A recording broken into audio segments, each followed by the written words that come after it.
Another woman who is fighting for justice and equity in our community to the stage here. This year, the Buck Dinner and the Fund for Equal Justice welcome the Detroit Justice Center to stand alongside the Sugar Law Center, the National Lawyers Guild, and the ACLU as a core grant recipient from the Buck Dinner Fund.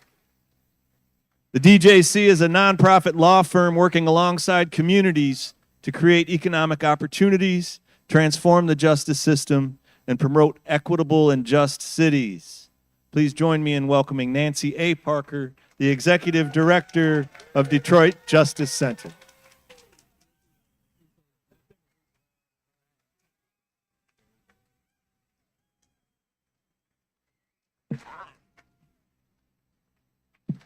Help me out here.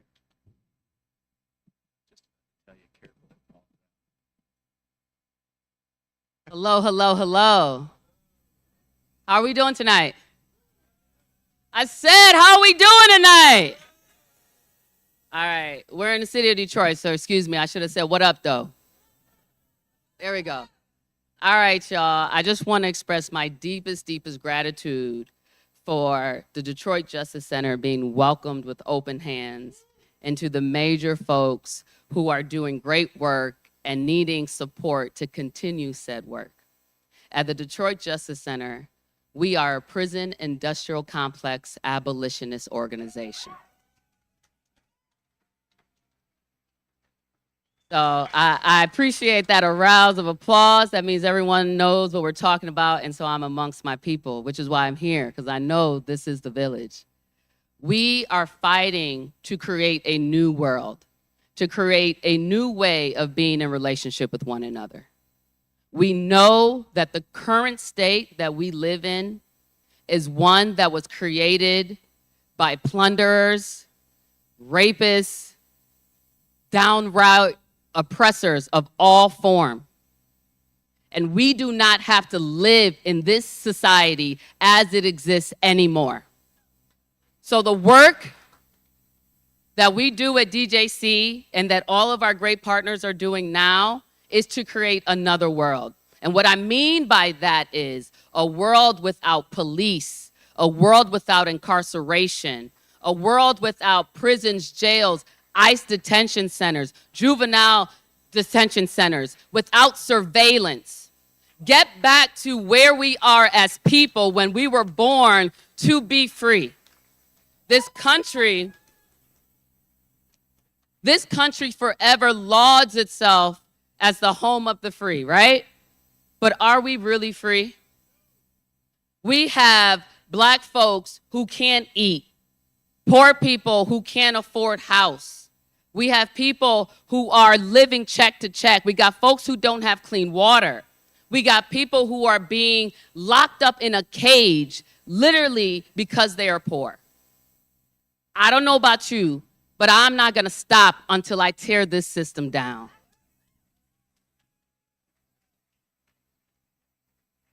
We need the support of everyone in this room, but everyone outside of this room as well, right? So when I talk about abolitionism and I say I'm fighting for a world without these oppressive systems, by and large, people look at me like I've lost my mind.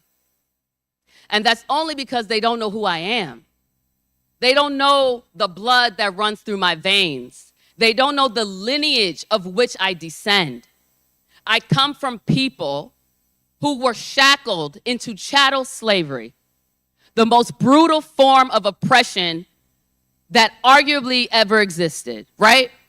So much so that Hitler said, hold up, America, that's too much, right? Those are my people. A condition of which, when you open your eyes, all you see is bondage. But my people had enough forethought, enough radical imagination to say, this is not it. I don't know what it is, but I know this cannot be my birthright. And so when we say this, we are fighting for all people. Once we free Black folks, trans folks, everyone, we will all be free.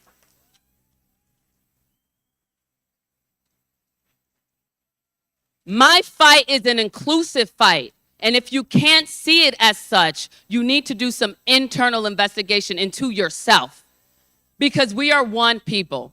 So when I stand up here, I am proud to now be a headhunter for the Buck Dinner so we can continue to do this fight so that next year we don't have to have a fucking sign that says support ceasefire because it will already be done. We will free Palestine. We will free the Congo. We will free Sudan. We will free Tigray. We will free all oppressed peoples. Thank you.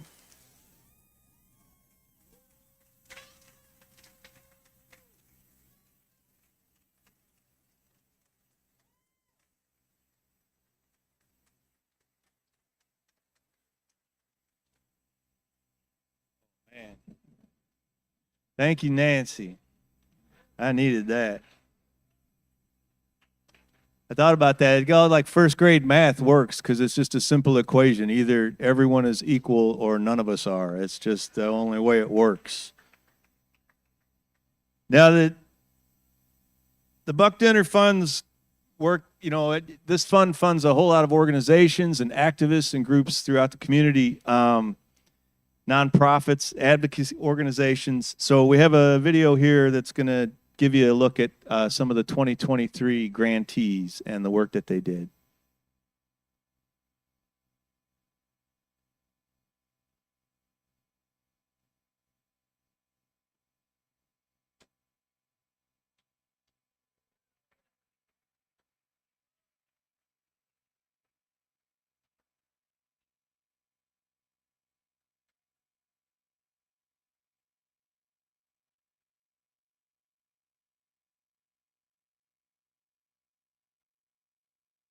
Oh, no.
Is that? Oh, there's a video on. We're now going to get to welcome two of the grantees up here so they can share more and tell you how about the funds that we raised helped them with their work. Action and education to protect our environment are priorities for many of our attendees and headhunters, and probably for you too. Please welcome Dr. Gail Presby and the environmental educators and advocates of the Great Lakes Bioneers Detroit, and they can tell you some about the work they're doing.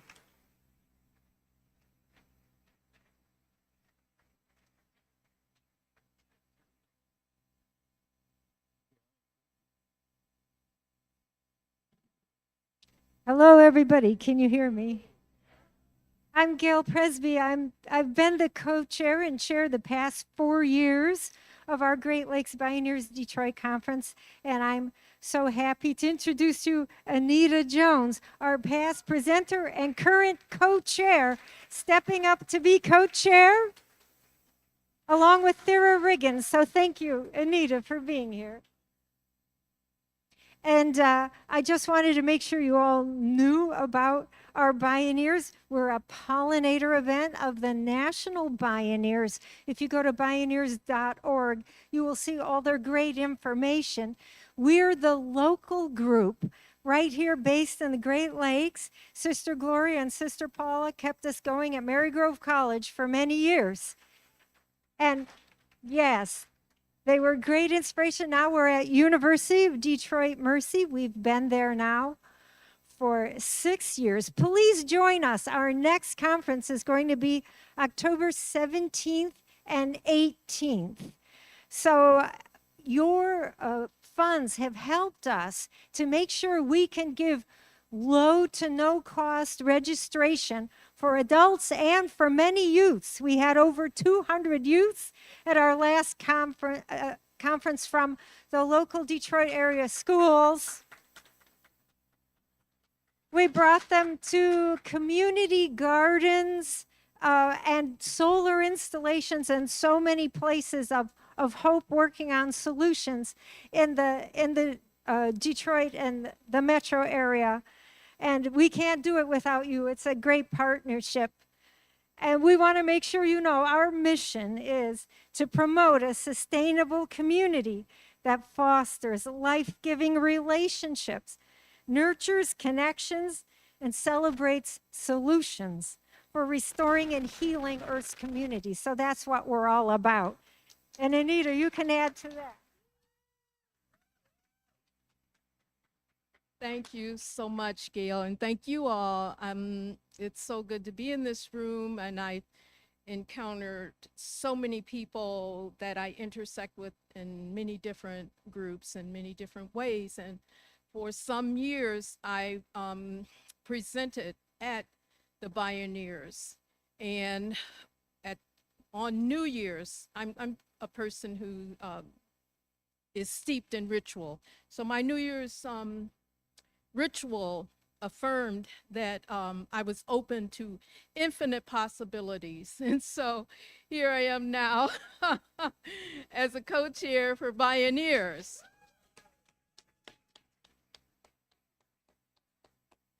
And I just want to read very quickly the vision of the Bioneers that is based on the preamble to the Earth Charter. In the midst of a magnificent diversity of cultures and life forms, we are one human family and one Earth community with a common destiny. We must join together to bring forth a sustainable global society founded on respect for nature, universal human rights, economic justice, and culture, and a culture of peace. And in Detroit, this means water rights, it means water affordability, health care, equity, it means reparations, police and gun reform, equitable land ownership, food sovereignty, et cetera, et cetera. And now the National Bioneers was originally very steeped in indigeneity. And it continues to be that way, but it has gone so far beyond that over the years. And so in Detroit, as a pollinator, we embrace the indigeneity. However, we must not overlook the formerly enslaved people who built this land and this city without compensation. Ultimately, we are one. We have a seemingly insurmountable job to do between now and the end of this year. But if we stay together and do what we know is right, we will come out on a higher side. And I know that. And if any of this matters to you, you can join us at Bioneers. You can sponsor, you can exhibit, you can present, you can donate, you can volunteer, and you can contact us at Great Lakes Bioneers Detroit 2004, or you can email glbd@udmercy.edu. Thank you.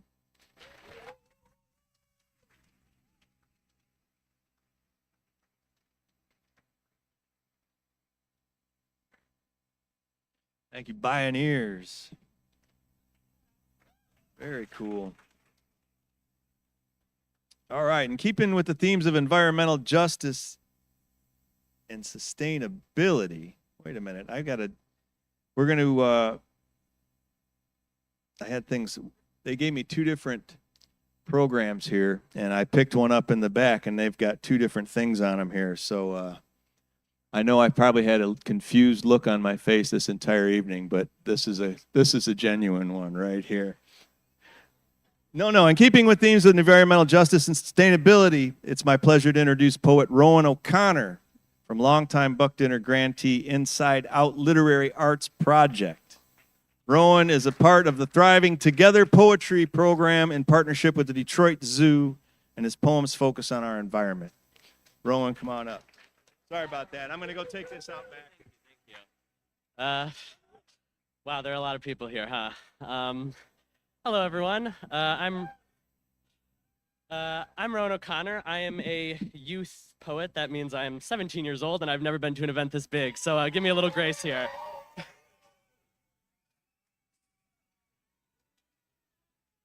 Thank you.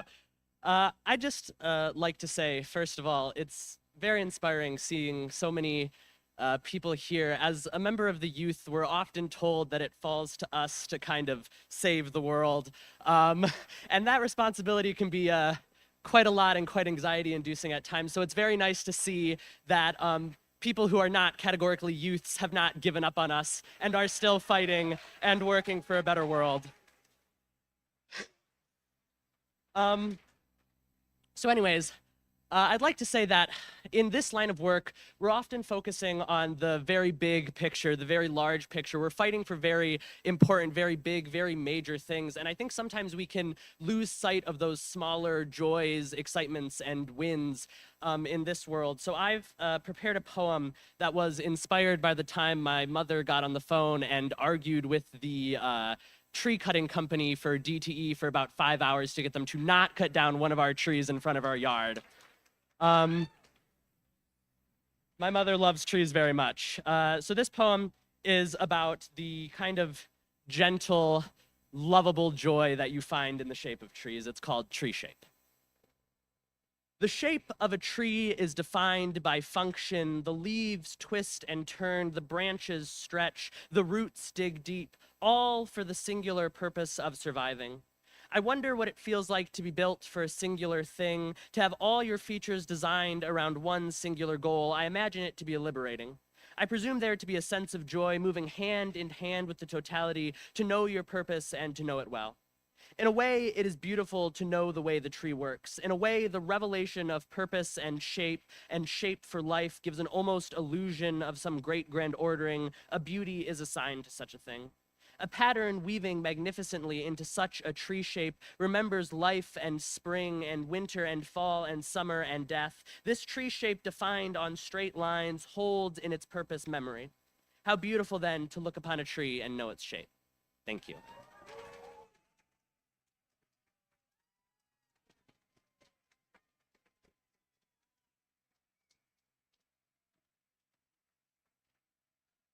Thank you, Rowan. All right, I'm told that we have an update on the buckometer. I'm going with buckometer, man, because it just rolls off the tongue better. Buckometer sounds like something, I don't know, our former president would read. See, that was good. That was a good joke, wasn't it? He was that he was reading.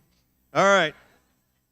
We've been updated up to $45,000 we've raised on the buckometer. There's the graphic is right there. We've been having some troubles with our, we had a high-powered PR firm put together a graphic a few years ago, so we've been trying to use it as much as possible. So we'll get it out there and get it back up.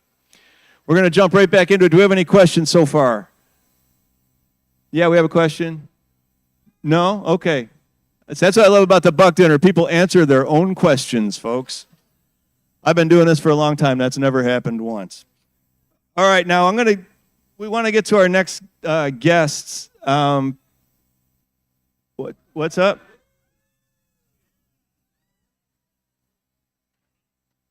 Did the graphic show up?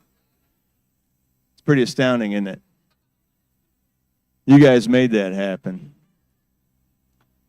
No matter what you take out of this evening, you take that home with you. But I'm really very happy to be introduce our next guests. They're from Stand with Trans, and they empower trans youth and families with everything from advocacy to support groups to banned book clubs. I know from experiences in my family just how important it is for people to get that kind of support, especially when they're kids, and it's amazing. And I want to thank them for that. And it's my pleasure to introduce Lev Levitt from the 2023 grantee Stand with Trans.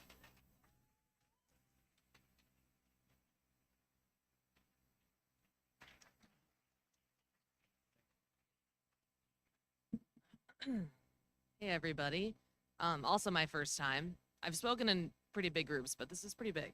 And also, these speeches are quite profound, so forgive me if mine maybe doesn't knock the same way, but also to everyone who has spoken so far. Like this? Bet. Okay. Perfect. Thank you. We're all part of the same cause, it appears, to a degree. So, as an openly queer and trans person attending an event that is not necessarily branded inclusive as such can be a little daunting. So, but I am happy to say that since I walked in, I have felt nothing but kindness and respect. So I appreciate that. Right people, for sure. I love you too. Anyway, so my name is Lev. I do use they, them pronouns. I'm trans, mass, non-binary. I am the program manager at Stand with Trans. I am the only person here from my organization tonight, so I'm a little lonely, but thanks for, again, being welcoming. I have been the program manager for only about 4.5 months. So I'm still pretty new, but I've been in this work for about 20 years. I lived in Denver for 8 years, but I am a Metro Detroit person, so yep. Thank you to Jeff and obviously the Buck Dinner for having us and all the funding. We appreciate it so much, of course. Some of the things that, Stand with Trans does are 3 pillars, for example, are education, direct services, and community building. So some of the ways in which we do that, which he had mentioned already, we have 17 support groups. Some are in person, some are virtual. So please feel free to join. They're all different kinds. Anyone from children, trans teens, parents of trans children, parents of trans adults, etc. We have a plethora of groups. We also have a therapy assistance program, which is really amazing. Very, very cool. Yes. So it's basically, thank you. Essentially, it is free therapy for anyone who is 13 to 24 that identifies as trans or non-binary. We do support, or we are part of Michigan, we're national, but we are in these for this specific program, Michigan, the Bay Area, Utah, Wyoming, and Florida, which are really important states to get on board. It's a little scary out there. It's a lot of scary pretty much everywhere. But anyway, so that is where our TAP therapy assistance program is kind of headed towards. We also have our band books club, which is virtual. Anyone can be a part of that. It is pretty much any age. You know, if you're a young child, obviously we have parental consent. We advise that, but anyone can join. We read books from children's books, teens books, tween books, everything that are basically written by trans or queer authors. So that's very cool. We also have training opportunities. Me and Roz Keith, who is not here, but she is the director and founder of Stand with Trans. Her and I go off and train folks, kind of like a Trans 101. So if any of you are interested, we will come to your place of work, if you will, or organization. Happy to give you a training. Yeah, so we have a lot of different things that we offer, a lot of services, programs. And again, thank you for having me here. I appreciate it. It's been really lovely, and I hope you have a great night. Thank you.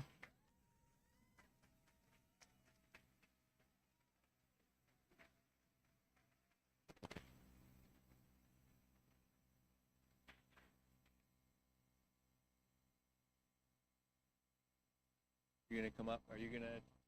I'm gonna play, and you're gonna talk. Oh. Tracy Boyd, if you could report to the principal's office, please, Tracy. People revert to their. I know. To their youth.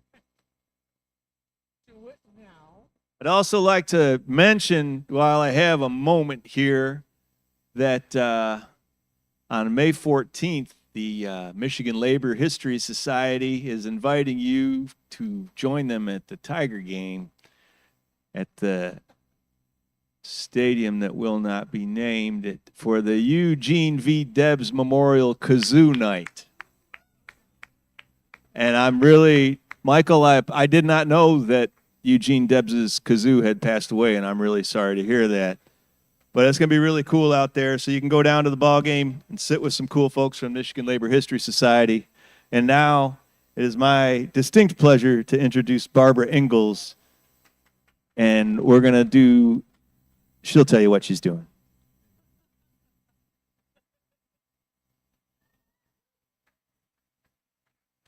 I would like everyone to remember.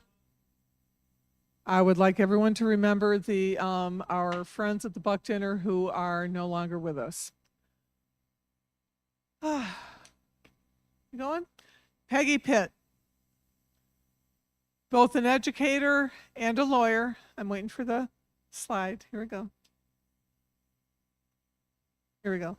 An educator and a lawyer, Peggy Pitt was a fierce fighter for the rights of workers, women, and those with special needs. As an educator, Peggy developed an innovative remedial pre- and post-shift reading program for workers at the Pontiac truck plant.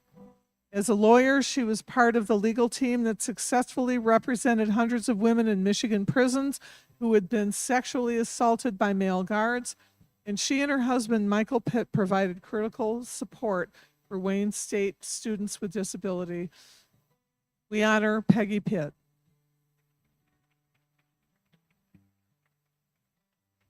Richard Fahum.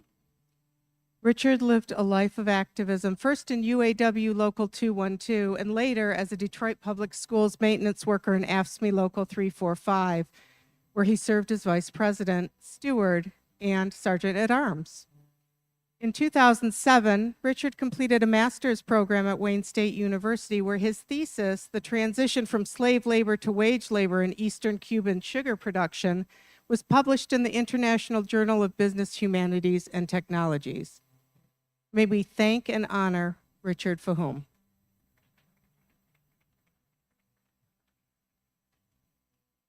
Dr. Dessa Stone was a passionate supporter of progressive, humane causes, both in her work as a clinical psychologist and as a political person. She was relentless in her work supporting Middle East refugees.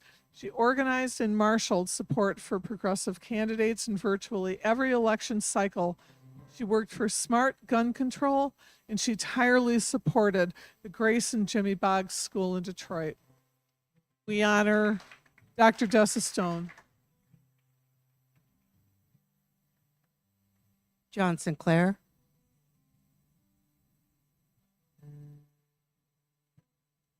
White Panther. Oh, I'm sorry. Our slides are out of order. And now it's just us. I am still alive. I'm going to talk about John Sinclair so that we don't lose our audience.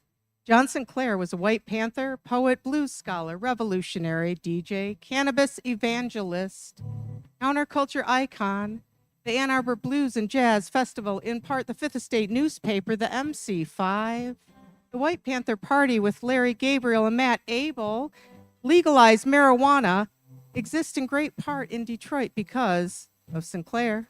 In the words of John Lennon, "It ain't fair, John Sinclair. In the stir for breathing air, won't you care for John Sinclair?"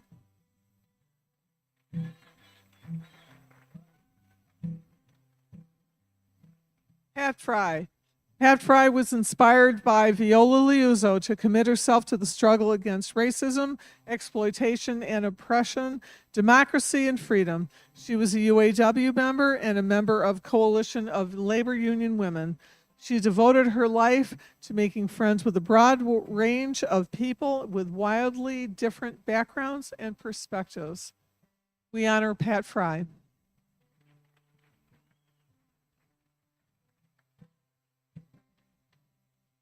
Orion Worden. Orion was a brilliant organizational psychologist and staunch civil and human rights ally. He mentored and counseled dozens of people, including many of our Buck Dinner attendees, selflessly helping others through whatever challenges they were facing. Orion, father of Melissa and Nick, attended many, many, many Buck Dinners with us and with his beloved wife, Rose Marie, the Riasti Gleicher family, and charmed everyone with his intelligence, worldliness, and ability to make you feel like you were the only one in the room. We thank Orion for sharing his humor and his warmth with us. Thank you, Orion. Rest in power. June Christine Stewart McGee.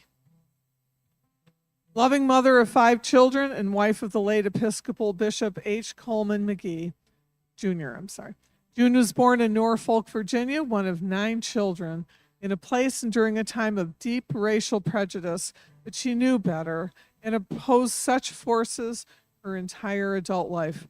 She was the wind beneath the wings of her husband Coleman and cornerstone of the McGee family. June will be deeply missed. Her life will provide inspiration for all of those who knew and loved her. We honor June Christine Stewart McGee.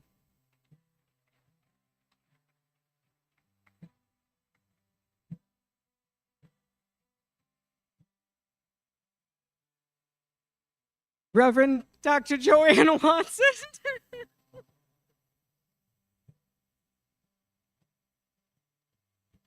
No, I got it.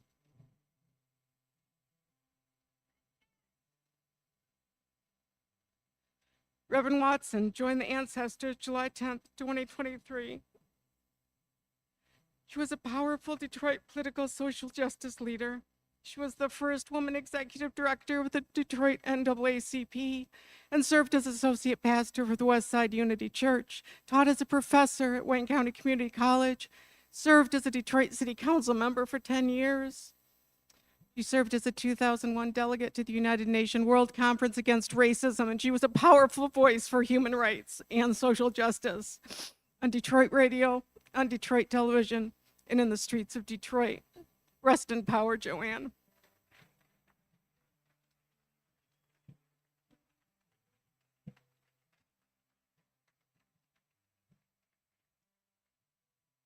We remember Bishop Thomas Gumbleton, who joined the Ancestors this week, too late to add to our full program, beloved by all he touched. We are grateful to walk the same streets at the same time as this good man. Rest in power, Bishop Gumbleton.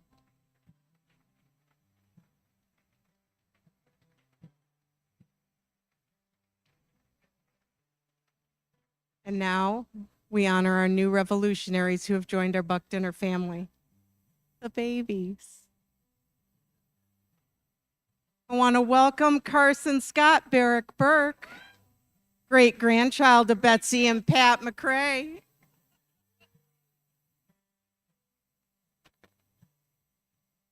Nixley?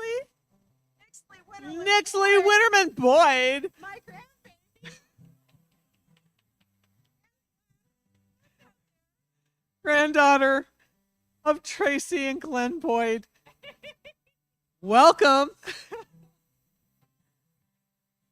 Don't worry, she'll be at the merch table next year with the rest of my family. And last but certainly not least, welcome Izumi Suzuki Kazuma, child of So Suzuki and Dessa Kazuma. Welcome to the Buck Dinner family.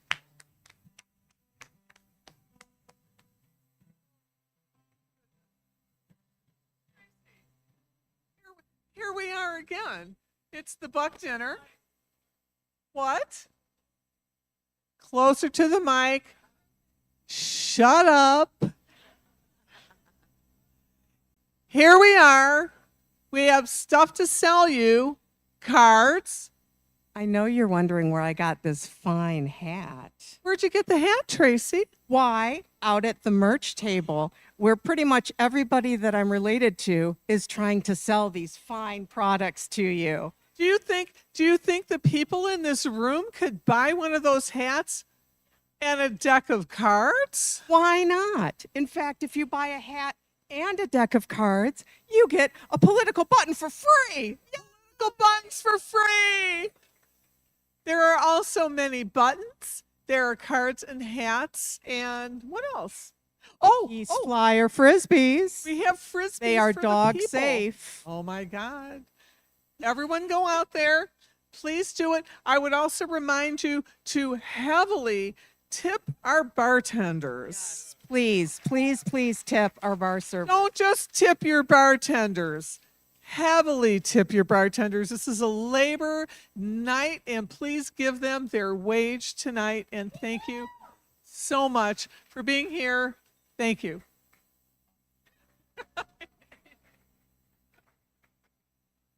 That's right, folks. Tip like you're trying to impress someone. Now we've got a disturb. I'm going to give you an update on the Buckometer here. We've had a little disturbing development. My attorneys have been contacted by Buck Davis, and we're told that the Buckometer is a proprietary thing. We're still trying to get to the bottom of this whole deal. But Buck told me before this that he's been to every single Buck dinner since 1970. And I did some math. I was born in May of 1969, so Buck Davis has been at every single Buck dinner that has been held since I've been alive. And he says he'll fight anyone here who says that they've been to more of them. Did I get that right? Yeah, that's right. That's standing offer. All right, folks, but we do have an update on the Buckometer. We are now up over $55,700 we've raised. And there's going to be more coming in. Thank you all for coming out and supporting this. We still have a very important group to speak to us now, and I would like to have them come up, and I'll introduce them. And apologies if I mispronounce anyone's name, and I do my best with the last name like Buhalis.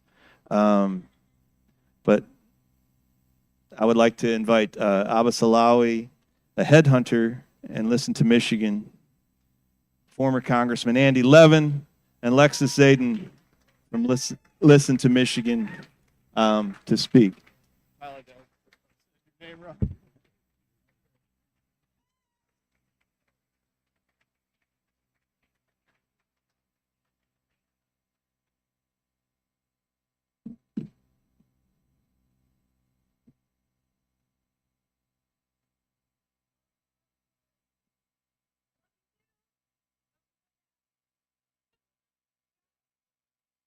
So, good evening, everyone.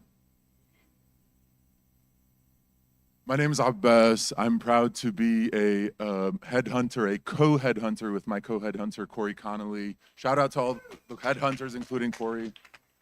I might need to hold this. And I am here to talk to you all, importantly, about a campaign that ran here recently a campaign that urged voters to vote uncommitted in the Democratic presidential primary as a way of pressuring our president and our elected leaders to do the right thing. In a moment when our national politics, unfortunately, has been dragged to a murderous, genocidal place. That's not a new development. I'm really happy to be here at the Buck Dinner. I'm so happy to see you all. I feel politically at home here. And I need every one of us to acknowledge, to sit with the uncomfortable truth that every one of us is complicit. Every single one of us is complicit in the killing of more than 30,000 Palestinians living in Gaza and more living in the West Bank, using bombs and funds that our government, our United States government, sent over there. There is a horrific situation that has unfolded. And it's not a situation that started recently. It's a situation that our own tax dollars have manifested. And I want us in this moment to make a promise to each other. I need this personally, to make a promise to each other that we will not go back to the days when we would be progressive on every issue except the issue of Palestinian liberation. I need us to make this commitment to each other. And I'm saying this to you all as someone, as a Southeastern Michigan kid. I'm not Palestinian myself, but I have an expertise that I need you all to know about. I have the unfortunate expertise of knowing what it's like to survive US-funded bombs. I was 15 when I was stuck in 2006 in Lebanon, trying to make sense of how it is that I ended up in a situation where my own government was funding what I was certain would be my imminent death. So, in this moment, what I need you all to understand that this experience of mine that I've shared with you, it's actually not unique.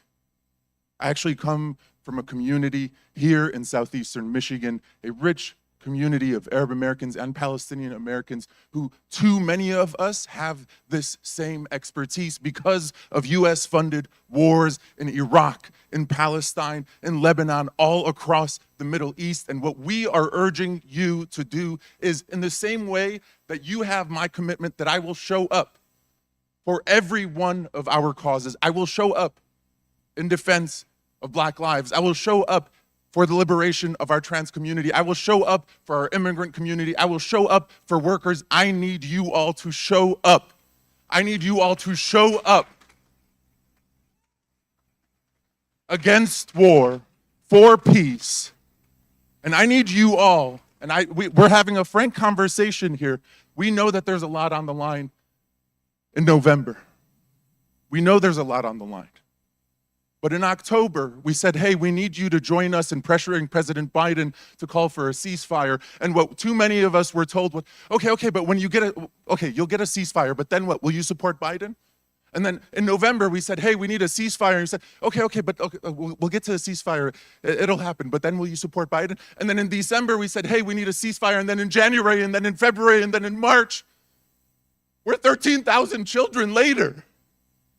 And I'm an activist, I'm an organizer, and I know that we get what we organize for. And so what I need everybody in this room to do is to join us. Join us in organizing for a ceasefire. Join us in organizing so that our government does not continue funding an occupation system and a separate but definitely not equal system in Israel and in Palestine. Will you commit to doing that with me?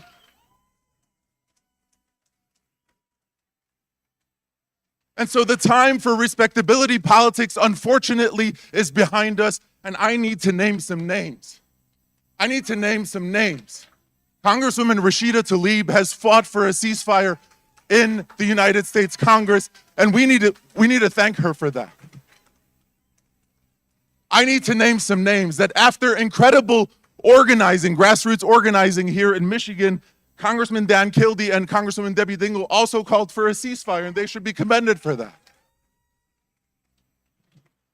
But I also need to name some names that we're 6 months into this thing. We're more than 30,000 civilians in, and Senator Gary Peters has not called for a ceasefire. And Senator Debbie Stabenow has not called for a ceasefire. And Congresswoman Haley Stevens has not called for a ceasefire. And Congresswoman Alyssa Slotkin has not called for a ceasefire. And Congressman Street Thanadar has not called for a ceasefire. And Congresswoman Hillary Shelton has not called for a ceasefire. And every single Republican member of Congress has not called for a ceasefire. And so what I want you all to do, as we are being accountable to each other, the names of the federal representatives that I just mentioned and the senators I just mentioned, we know how politics works, but the status quo is unsustainable. The status quo is killing people we love at a massive scale. And so being okay with the mass killing of Palestinians cannot be something that any of us are okay with. So if you see Haley, if you see Alyssa, if you see Senator Peters, if you see Senator Stabenow, if you see any of these elected representatives, if you see any of these Republican representatives who haven't called for a ceasefire, I need you to go up and have a personal conversation with them and tell them that we need a ceasefire, that standing with Palestinians is central to our agenda, because what we know has happened is the center of our party has shifted on this. We do believe in liberation for everyone in Israel and Palestine. And thank God our US government does not fund Hamas. I would oppose our US government if it did, but our government does fund the Israeli military and the mass killing of Palestinians that is happening now. That's an unsustainable reality. And thankfully, organizers here in Michigan put their blood, sweat, and tears on the line to organize an intervention, a strategic intervention, in a moment when many people are feeling a pain so deep that it's hard to describe. And engaged voters, many of whom feel so disillusioned that they can't stomach the idea of going to the ballot box, but the Uncommitted campaign, led by Listen to Michigan here in Michigan, gave people something to vote for. It said, don't stay at home. No, show up and vote in the Democratic primary, and let's send a message. And yes, it's a protest vote, but there's dignity in protest. There's dignity in protest. And yes, it's a protest vote, and everybody said, oh, this won't do anything. But have you ever heard Chuck Schumer talk the way that Chuck Schumer's talking now? Have you ever heard Joe Biden talking the way that he's talking now? Did you see that Nancy Pelosi just signed a letter calling for stopping the sending of offensive arms to the Israeli military? Our votes can change the power dynamic at play here, because there isn't a good side and a bad side, but there is a pro-war side and there's an anti-war side. We are the anti-war side, and our power is in our vote, and we will use our vote to pressure to save lives and hopefully to save our democracy. I was proud to help lead that Listen to Michigan effort alongside two incredible Palestinian women, one of whom, Layla Al-Abed, wishes she could be here standing alongside us. Another is a leader. You know, there are moments where you just feel like someone was made for a moment. And Lexi Zaidan helped lead the Listen to Michigan campaign. She was made for this moment. I'm proud to introduce her to you all.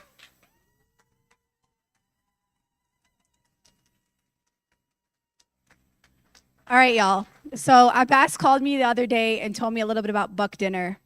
But his prime highlight of Buck Dinner was soup. Soup. Soup. They gave me a bowl of soup. Yeah, so I'm still learning it. First time here, and I'm incredibly grateful to be here because the energy is energy I didn't realize I needed after being incredibly burnt out and exhausted from running this massive campaign for the last several months. Before I dive in, I have two things to say.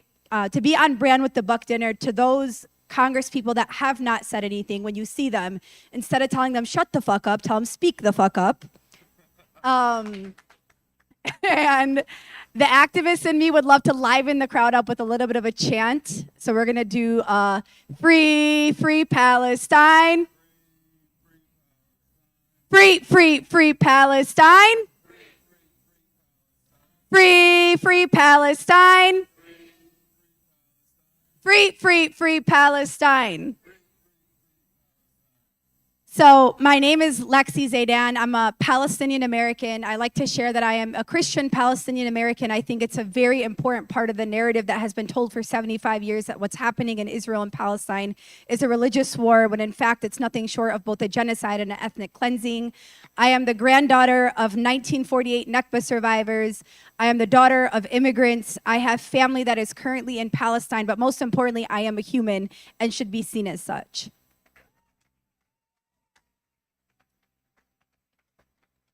Before I talked a little bit about the uncommitted movement, I wanted to think of a way to showcase emotions when it comes to what it feels like to see your ancestry and your lineage be occupied for 75 years. And I don't know, and I apologize if I'm pronouncing the name wrong, if Rowan's still here, the brave 17-year-old, but you actually inspired me to share a very raw, unrefined piece of my spoken word to kind of centralize the emotions behind what has been happening for the last several months. And so I'm gonna actually share that very raw spoken word with you all tonight. I want to live in the arms of my Palestinian grandmother. I mean in the roots of my ancestral land. Olive trees intertwine with the commitment of the earth, giving life to this tree that has shown love, that has bred life. This tree of life reminds me that the depths of our soul can only be seen through one's eyes. As far as the branches extend and the olives hang, some prettier than others, I can't help but wonder, how does this world see an olive branch? My olive branch, the olive branch in which ancestral lines have seen things no human should see, bombed homes, grieving mothers, crying fathers, the souls of our souls becoming the very dust that curates the bits of my Palestinian soul. I'm reminded that my sight and my soul extend differently in this world, as my Palestinian blood teaches me life and not death. But for others, my Palestinian blood blurs the lines of the beauty of extending love and humanity. You cannot expect my existence to wait for the terms in which you extend the olive branch you pulled from my ancestors to offer to me. Lines so blurred between your hunger and your power, you forgot. For my Palestinian soul, life comes before death, truth before deceit, courage always before fear. How dare you expect the commitment to my land and my country and our decades of trauma and grief be forgotten? How dare you expect my hand at the ballot box to commit to you, Joe Biden, when your hand on the trigger murdering my people is the only thing you've committed to? I'm uncommitted to you like you're uncommitted to me. Me, hear us. We want to live. We want our people to live. We want our olive trees to live. We want Palestine to live. We want democracy to live.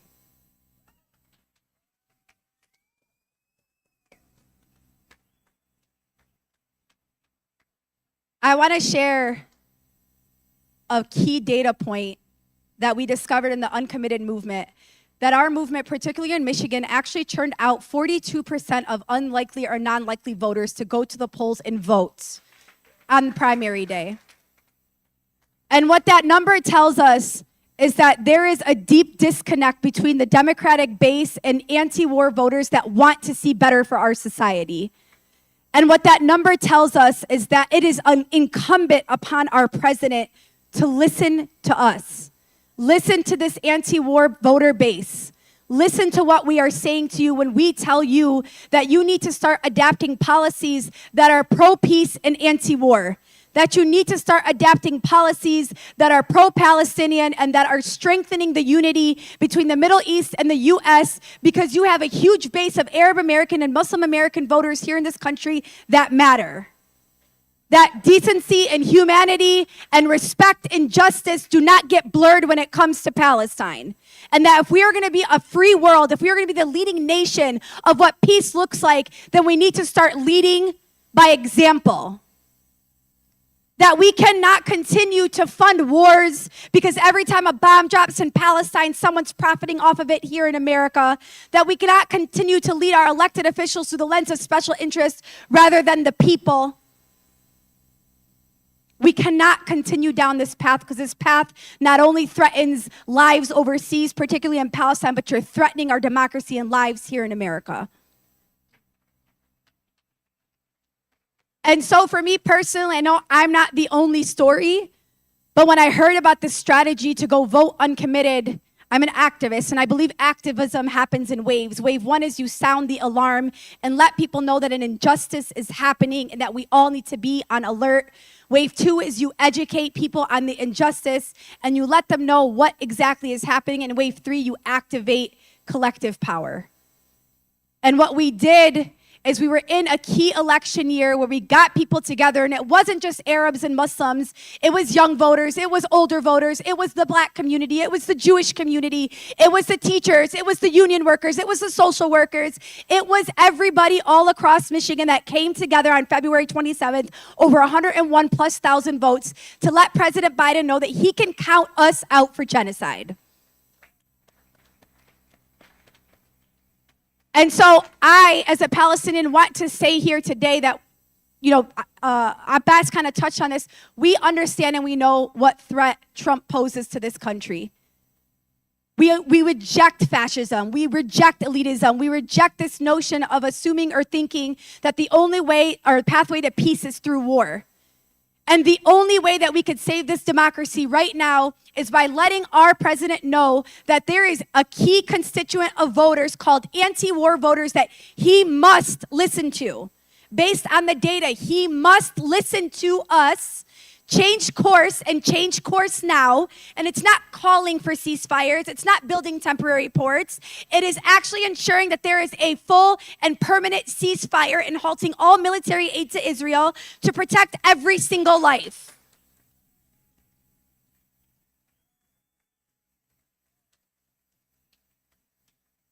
And so I just want to say, if Abbas doesn't ever invite me back here again, my name is Lexi. Please invite me to your table. I plan to be here every year moving forward. And a key person that was part of our movement that I would love to introduce next. Never mind, Abbas is introducing Andy. Thank you. Give it up for Lexi, please.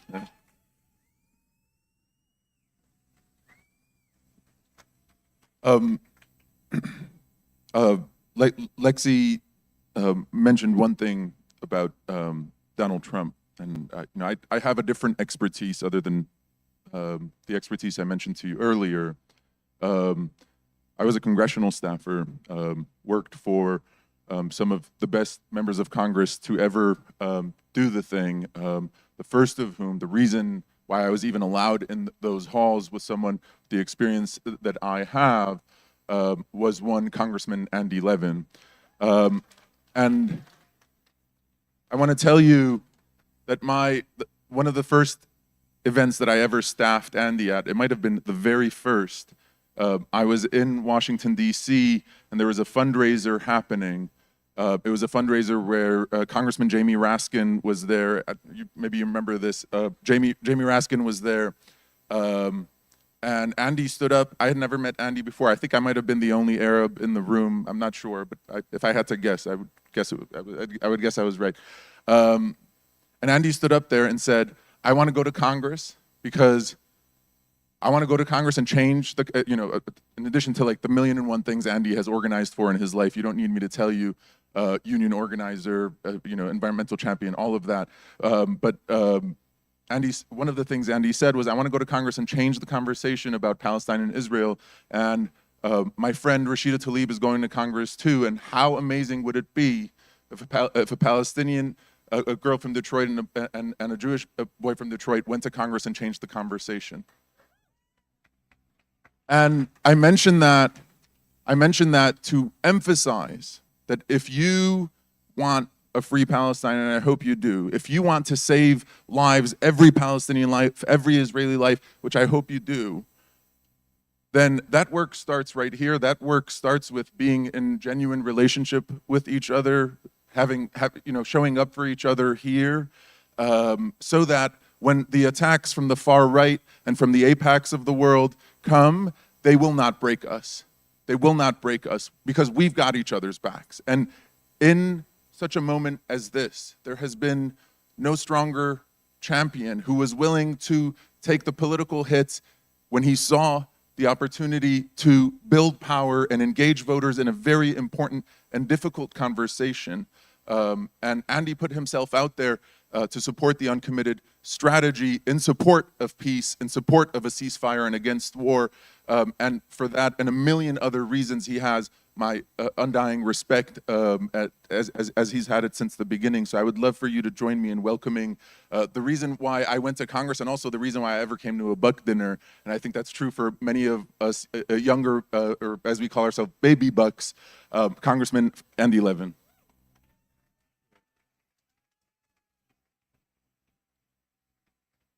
All right, I don't know if LaShawn English is still here, but I loved your story, my sister, about who you thought the president was. And I got to tell you, Sean Fain may not be the president of the United States right now, but with all due respect to Joe Biden, Sean Fain is the anti-Trump. Sean Fain is the anti-Trump of America. Come on, Buck Dinner people. Did you see that day when he showed up to one of his briefings, weekly briefings that all of America watched with an Eat the Rich t-shirt on? That's our labor movement, right? Wow. All right, and Rowan, look, I don't know if you're still here, but this, since you're 17, this is your first dinner, whatever. Yo, this is my 40th anniversary of my first buck dinner in 1984. So, and I just am reflecting about, I didn't think about this before our boss was talking.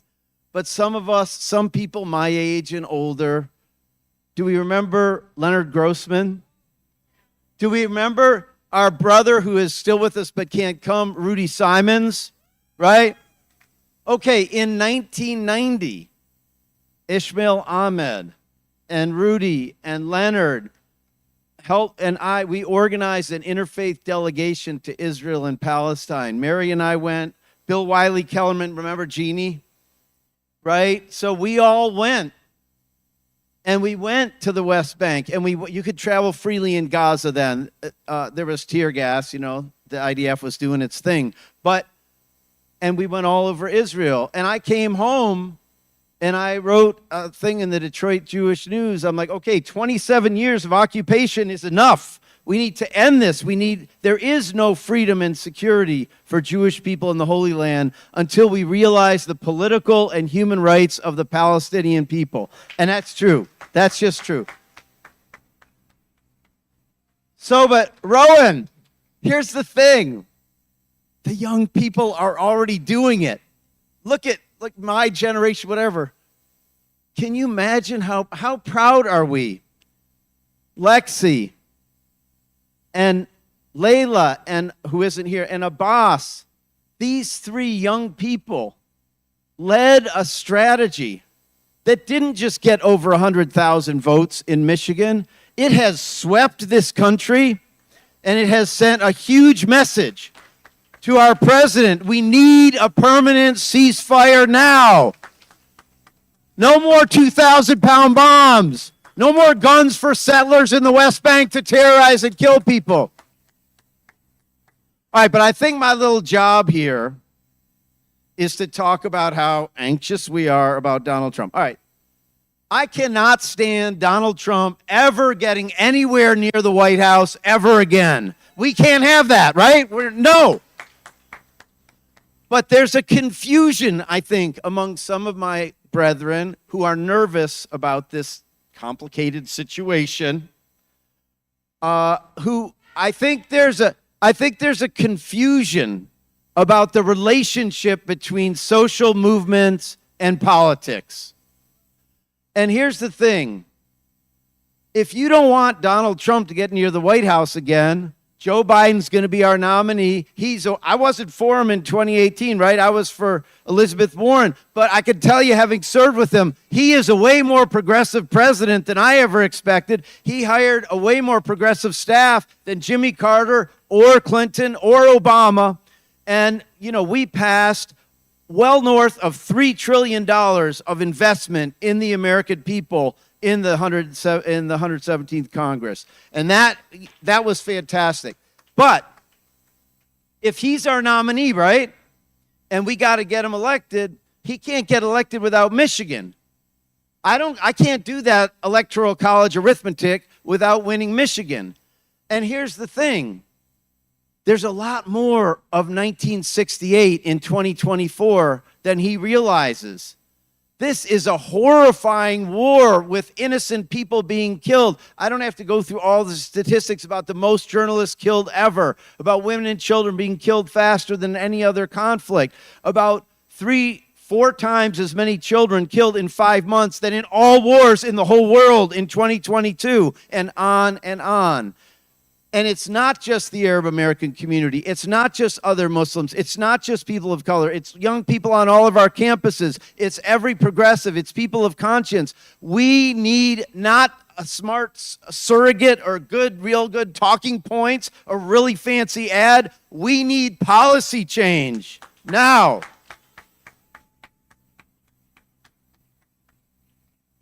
And here's the thing. Are we satisfied with what's happened? No way. But as a boss said, things are changing in the White House. When the vice president spoke in Selma, what the president's been doing in the last week or so, there's plenty of time between now and November 5th. And we can, in the labor movement, the environmental movement, all of our movements, we can be organizing to reelect Joe Biden. But this movement to save lives in Gaza needs to keep our pedal to the metal to get as much change as possible. The more change we get, the bigger a chance we have of kicking Donald Trump's ass on November 5th. So we're going to keep on going. We're going to keep on going. And here's the thing.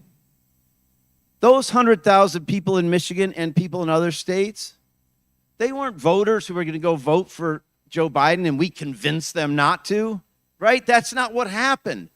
They were people who are so angry at the president.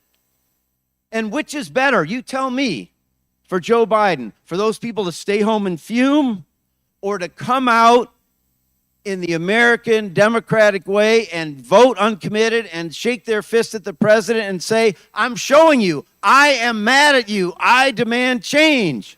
That's what works.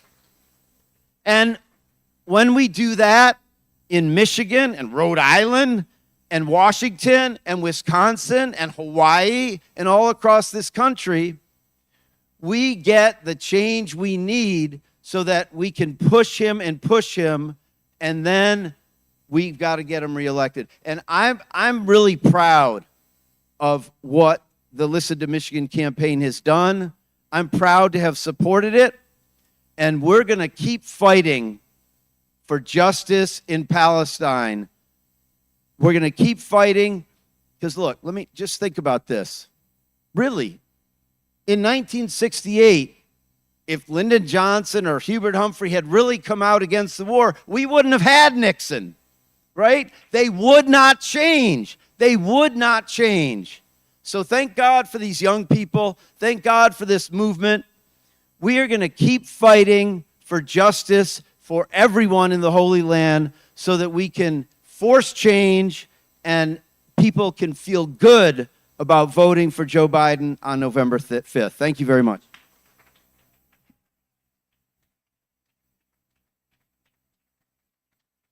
I just want to thank Andy and Lexi again, and share that as part of the expertise that I mentioned to you, the latter one, I was in the Capitol on January 6th. If there is a group of people who most wants Donald Trump and his white supremacist friends as far away from the White House as possible, count me in that group. What I need you all to do is not to demean or undermine or ridicule the work of organizers who are organizing from a place, yes, of experience, but also of strategy. We know how dangerous Donald Trump is. What I'm asking us to do in this room is let's resist fascism across the board, resist Netanyahu's fascism, resist Trump's fascism, and encourage President Biden, for the sake of our democracy, so that he can win this state where he needs every single vote he can get, to distance himself from the fascism of Netanyahu that he has unfortunately tied himself to. It would be the right thing to do for him. It would be the right thing to do to save lives and hopefully to save our democracy. Solidarity.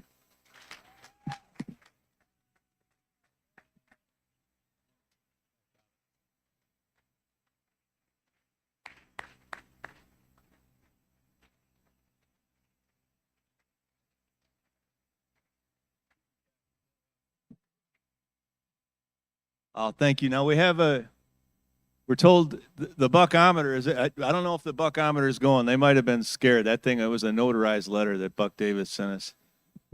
Never had a bicycle courier show up at one of my gigs before. This is wild stuff. But we're up over $70,000, folks.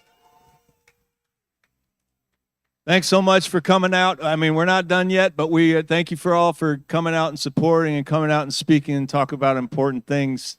And I look forward to living in a country where not murdering children is an option for our tax dollar. Myself. We had another guest. Our friend Tony Paris was going to come out and speak, but apparently he's not going to be able to make it tonight. So we'll get. Sorry, folks. I have a problem. And those of you who know me know what it is. But it is my distinct pleasure. I got to hear these guys play a couple years ago at the Buck Dinner, I believe. Is it 2 or 3 years ago? And here's Pancho Villa's Skull. Hello? Oh, I thought it was on. Hey, everybody, we're just going to do one song. We're a little pressed for time. This song is called Déjelos Vivir, which means let them live, and it's for the children of Palestine.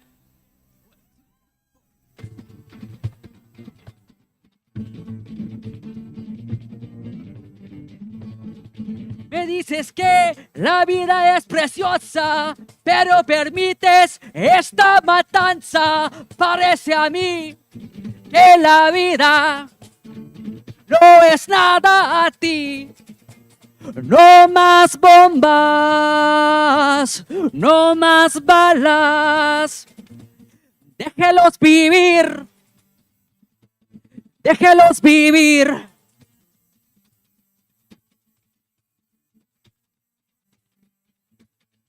¿Cuánto es suficiente? Solo quieres más poder. No te importa cuántas vidas destruyes, solo quieres más poder. No más bombas, no más balas. Déjelos vivir, déjelos vivir.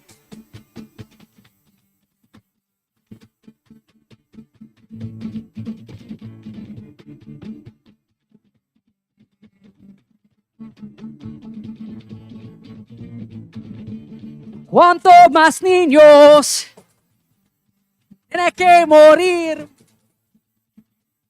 hasta que dejas de destruir? ¿Cuántos más niños tienen que sufrir hasta que dejas de destruir, de destruir? Thank you, everyone.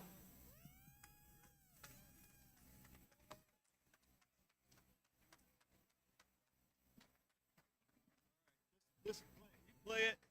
I'll sing it. All right, folks, we have the traditional ending of the Buck Dinner. This song was written 109 years ago, and it's still true to this day because solidarity is the one thing that is going to get us through.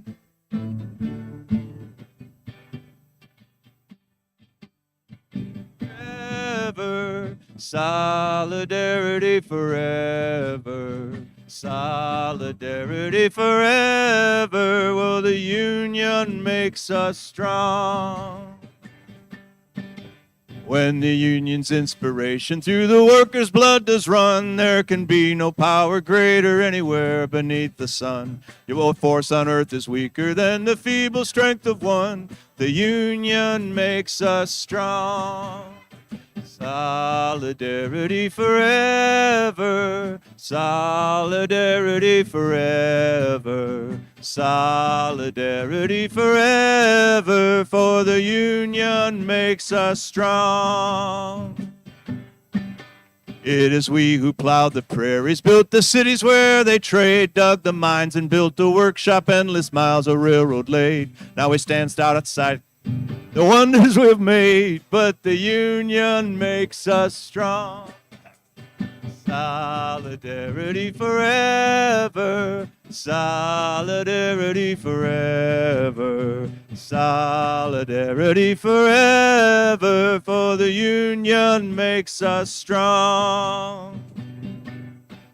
Well, they have taken untold millions that they never toiled to earn, but without our brain and muscle, not a single wheel can turn. We can break their haughty power, gain our freedom when we learn. The union makes us strong. Solidarity forever, solidarity forever, solidarity forever, for the union makes us strong. Oh, that's my favorite one. In our hands is placed a power greater than their hoarded gold, greater than the might of atoms magnified 1,000-fold. We can bring to birth a new world from the ashes of the old, for the union makes us strong. Solidarity forever, solidarity forever, solidarity forever, for the union makes us strong. Remember that, folks. When you go home, we are the power. Donald Trump or Sean Fain ain't going to save you. Big love. Thank you to Pancho Villa. Thanks to everyone at the Buck Dinner Committee, and thanks to everyone who gave. Everybody get your envelope to Betsy, or I don't even want to know what would happen. Nobody wants to know. Be good to each other, folks. There are lawn signs available outside that say, "Stop the bombing, ceasefire in Gaza." Go see Maria at the doorway.